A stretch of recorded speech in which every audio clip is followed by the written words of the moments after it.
Honorable Judge, fellow debaters, hello. My name is Adriana and I am the government prime minister. Before I begin the proposition's case, I'd like to do two things. I would like to explain why this is a controversial issue. Judge, this is a controversial issue because we understand that it is okay with critical service labor unions acting platforms for collective bargaining and in group coordination. However, state for these unions, as our burden will prove why, even if the strike does happen, just considering it is principally and practically unjust, but we as the proposition believe that team opposition should also support the consequence of an actual strike since empty threats can't change things. Based on the two arguments that we will provide is that critical services are so essential to the smooth operation, and we will prove the point in the beginning and how critical service workers will abuse the system. Judge, critical service are a matter of life and death for citizens. They address direct threat to public safety such as fires, accidents, crimes, and disease. Individual civilians are not equipped to deal with these situations or defend themselves in the absence of emergency forces due to strike and will immensely suffer. Even if employers state that they will open the minimum number of services during a strike, a reasonable approximation is not possibly a public health hazard, large-scale fires, or criminal cannot be protected. Judge, the military is a good analogy. It is well recognized that soldiers forfeit their rights in order to serve the public's interest. Judge, critical service is the same analogy. Additionally, freedom of association is protected only for workers to prevent employees. However, strikes by critical service only punish innocent civilians who didn't have any decision-making power over the wages of or work condition of police officers to firefighters. The proposition's second argument is that critical service workers will abuse the system.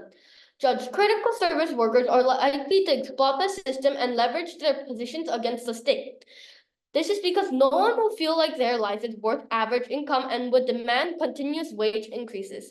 Judge, also union leaders are pressured to always show progress in wage negotiations, so will always consider the last resort to continuously push for change.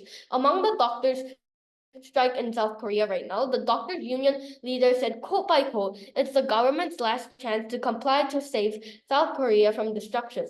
Hence, Korean doctors are holding public health as collateral against state policy to increase the number of med school students, just because it may increase market competitiveness for current doctors.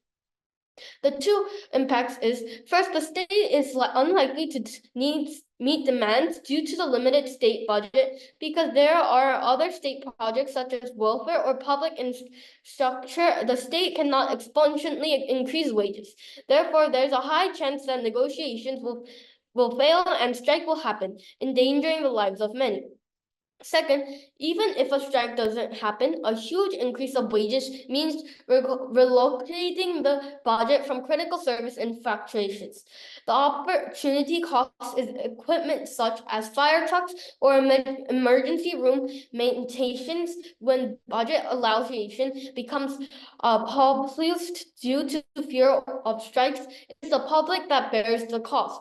If one individual, or for example, a police officer, soldier, or a firefighter, or even a doctor goes on strike, this impacts a whole lot of citizens. It will impact a lot of citizens. Judge, imagine a society with no police officers. All the police officers go on strike. Then all stores will be robbed. There will be lots of accidents. And there will be things that the police cannot do, and we have to bring it makes a bigger problem. If all if critical service workers, some of them even go on strike, this is what will happen. For these reasons, we are so proud to propose and take this debate home. I'm Connor, and I'm proud to propose that we shouldn't prevent critical services from striking. Now, moving on to my roadmap. Me, the first speaker, will tell you two arguments. The first argument about the right process, and the second argument is about the owners and the higher business as persons. And the second speaker, Sammi, will tell you about one argument, almost no effects for social team. Now, moving on to my first argument. They have the right to protest. Citizens have actually the right to peacefully protest or even protesting on the streets and organize labor movements, which is actually protected by laws and demonstrated principles. This is actually right because, like, if let me give you an example. You have to write if you are working in a place and you actually don't want to work there anymore, and you have actually a lot of reasons for this, like you don't have enough money, the owner is really bad to you, everyone laughs at you. You have lots of reasons for this, and you have the right to protest. Now, moving to my second argument about the employer. Everyone has a reason to strike. They won't just strike for no reason because you'll lose a good job. This is about the employer. The employer, if they strike, people will strike too, and that will happen that lots of people strike and lots of people not work, and that will make the employer realize his movement is bad and that he will hire them back again because he doesn't have any people left. Now I'll rebut my opponent. They said that if police all strike, and people will rob things. But actually, is that true? It is not true because, like, even police strikes, not all police strikes. You can't imagine that even just one police strike and a whole bunch of police strikes. How much police is all in the world? It is impossible that all police strikes. Thank you for listening to my speech. And I am kind of proud to oppose that we shouldn't prevent spiritual services from striking. Honorable Judge, fellow debaters, hello. My name is Alana and I am the Deputy Prime Minister. Today, I am debating under the motion that this House will prevent critical services from striking. But before I present the proposition's last argument, I would like to rebut the Leader of Opposition. The Leader of Opposition said that if one person strikes, then more people will start striking too.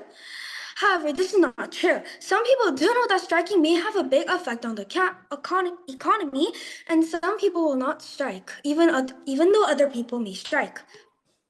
Now, I'd like to present the proposition's last argument.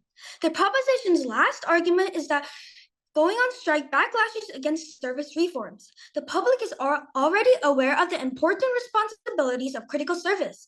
They know that a strike can negatively influence public safety and would view all critical service workers as greedy. For instance, the doctors' union in Korea faced so much public backlash being called elites that only want to protect their wallets. This gets worse when the media sensationalizes the strike threats, contrasting images of protesters and casualties from the strike.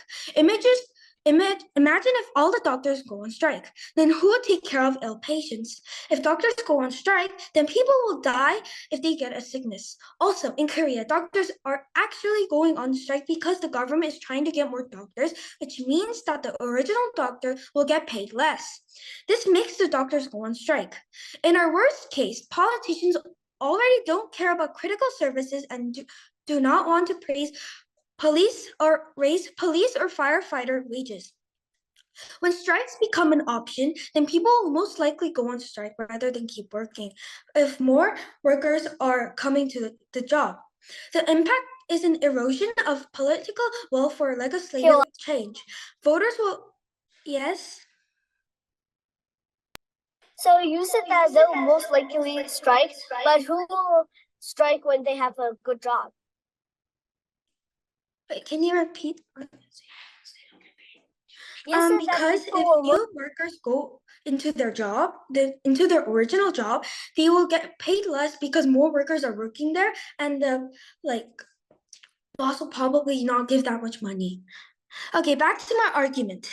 The impact is an erosion of political will for legislative change. Voters will oppose reforms that states might propose to alleviate problems that critical service workers face because they don't want their tax money to be used by these terrorists. Moreover, less laws are likely to be introduced since sympathetic lawmakers are also sensitive to domestic opinion due to the next elections.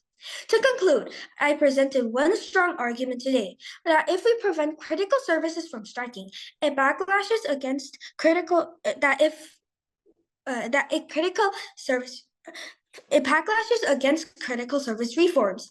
The proposition's three arguments were: firstly, critical services are so essential to smooth operation. Secondly, critical service workers will abuse the system. And lastly, people will backlash against critical service reforms. Ladies and gentlemen, therefore, we are proud to propose and definitely bring this debate home.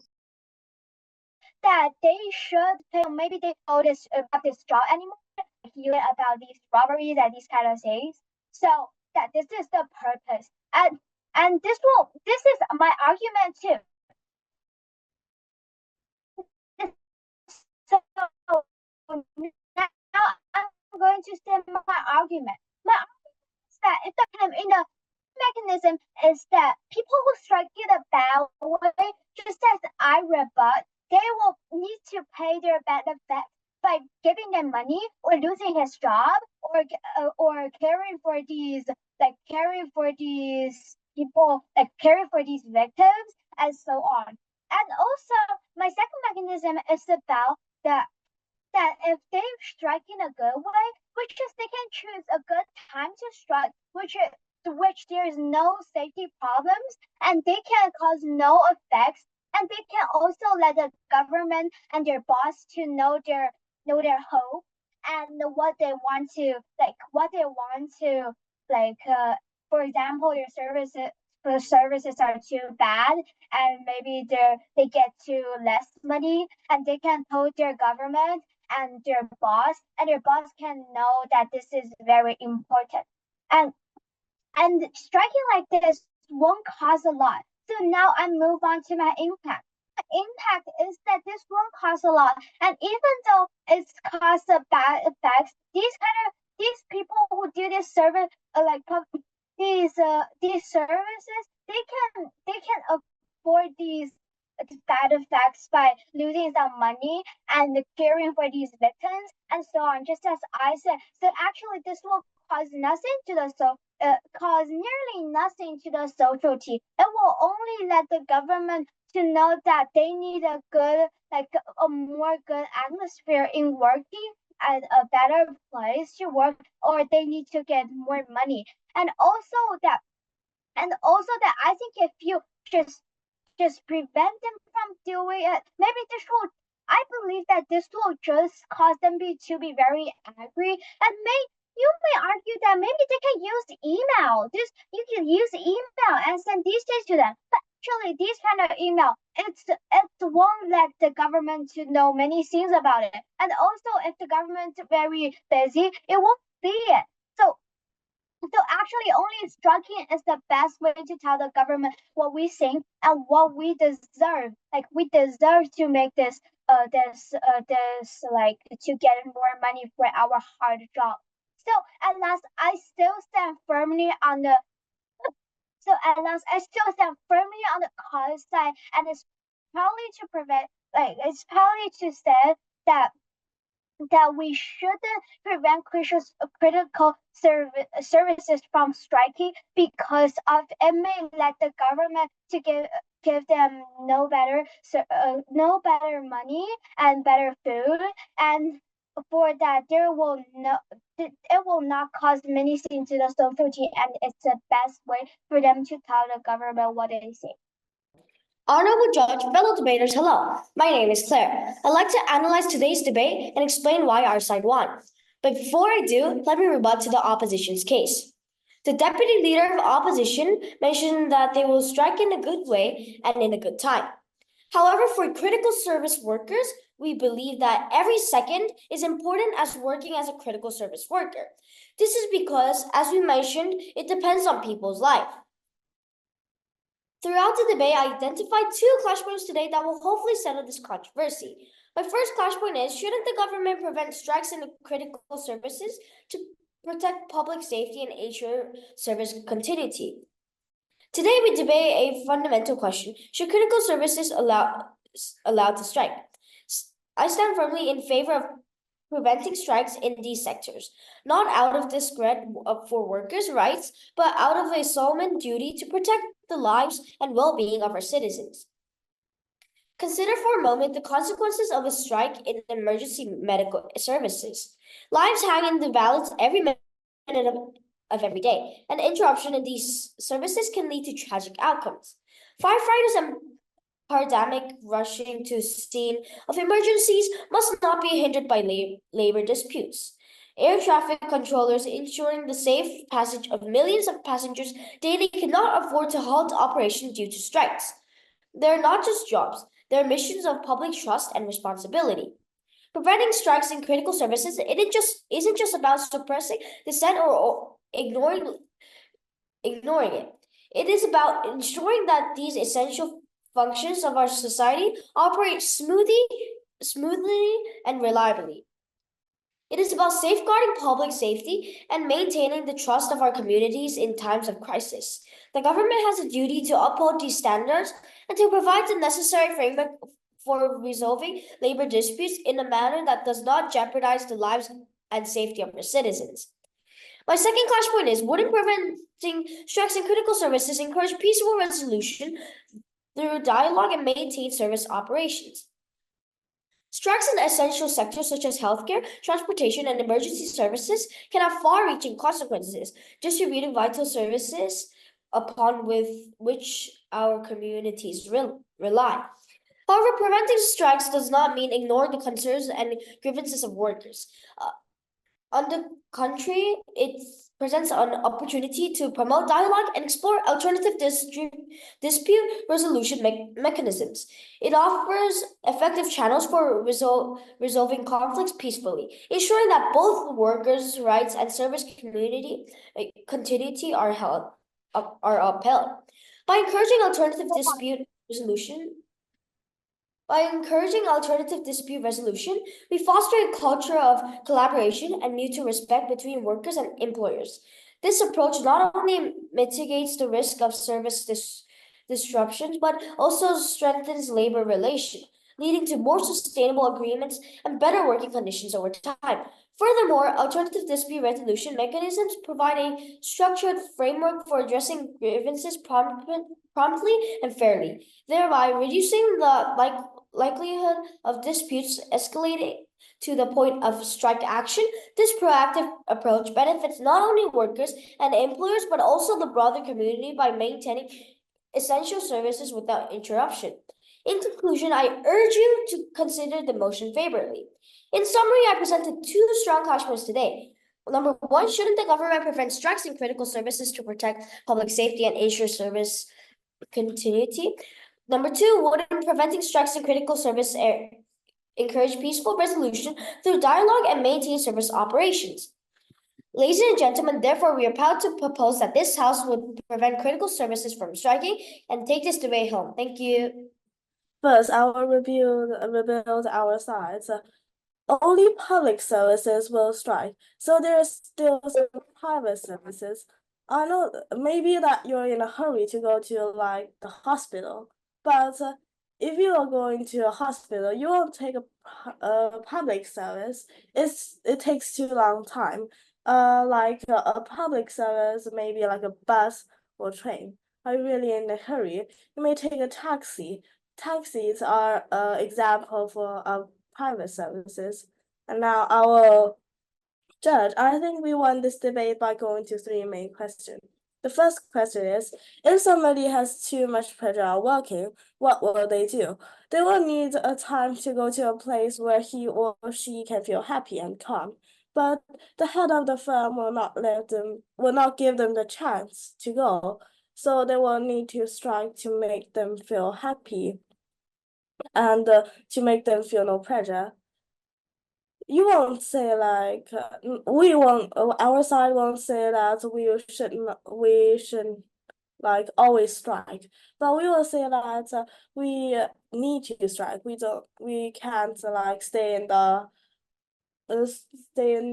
company for like a year or two, because strike helps people from high pressure to make people feel calm and no pressure. My second question is, if you're a person who had a hard time during the work, you won't say that, oh, I will work harder. 99% of people will say that, oh, I want to relax. I want to go to a place where I can relax and find a good time there. For example, you have a hard time during studying. You may go out of the class during the class.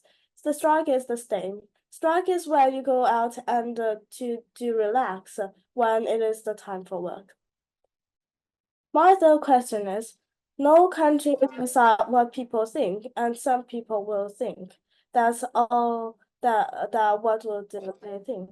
I want to go to a place and relax from working and and I already have the money for a holiday, but I don't have the time. I want to have some time with my family and my children. If you have the thoughts that no people will go and stay at work, everyone needs some time with their family and their children. We are people. Even robots can work on time. Even robots will need some time to get electricity, and that time it will be relaxing. So now going back to my first question. If somebody has too much pressure in working, what will they do? They'll go to a place to relax. And my second question, if you're a person who are hardworking, what will you do? You need the time to go to a place and to spend time with your family. And my third question, no country can think that, oh, everyone's thinking of that, everyone's thinking of that. So today, I still stand on the con side, saying that people can have the chance to strike. Thank you. Judge, I think our team won this debate.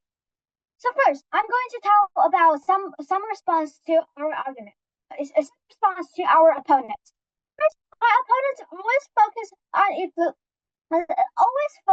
influencing the public society, public safety. But actually, this is there's no such kind of there's no these kind of big effects for the society, because if even there's big effect, these people who strike, they need to avoid these kind of effect, which is maybe very bad, by losing some money or so on, and also that they shouldn't strike because they need to protect their humanity. They have their freedom to do these strikes, and also some may some argue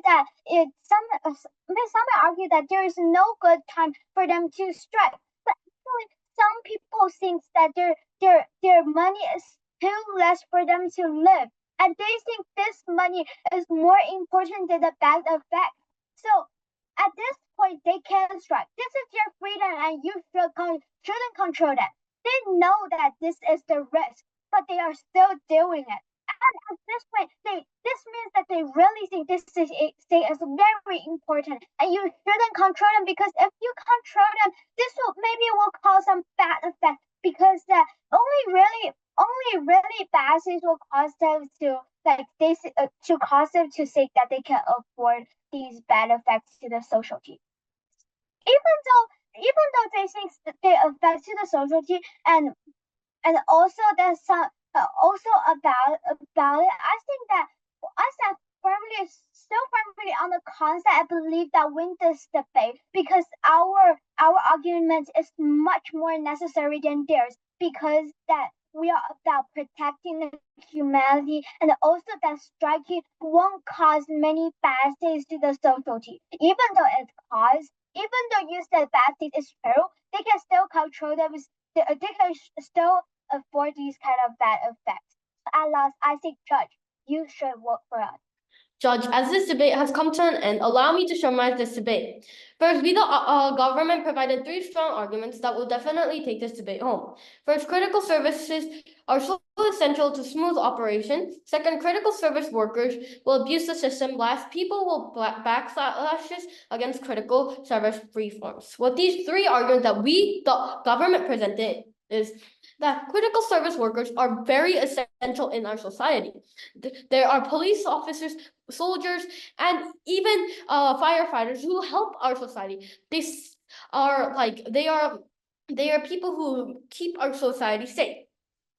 Now, Judge, let me explain why we the proposition won this debate. Firstly, Judge, they stated that the government is not paying enough money to them. However, what proof do they have for this? Also, Judge, if the opposition thinks that they go on strike because it is so because it is not, we are not paying enough money to them. However, they chose to do this job, knowing how hard it is. That is why and also the Prime Minister stated that there will only be one police officer or a critical service worker going. There will not be a group of people going on strike. However, Judge, in most scenarios, the people go on strike in a group, not once by themselves, because they know that if only they go on strike, it will not be effective and the government will not pay. So here we see that they will go in groups, which will impact the citizens in the society, and danger will come. And why are we just leaving the society just go in danger? Why isn't the critical services workers' job to protect the society? Also, the opposition whip stated that individuals have to go on strike because they cannot stay at the company. However, Judge, isn't the meaning of critical service workers like people like police workers, firefighters? Why are they saying company workers? We, the proposition, believe that opposition does not know the correct meaning of critical service workers. For this reason, we are proud to propose and take this debate home.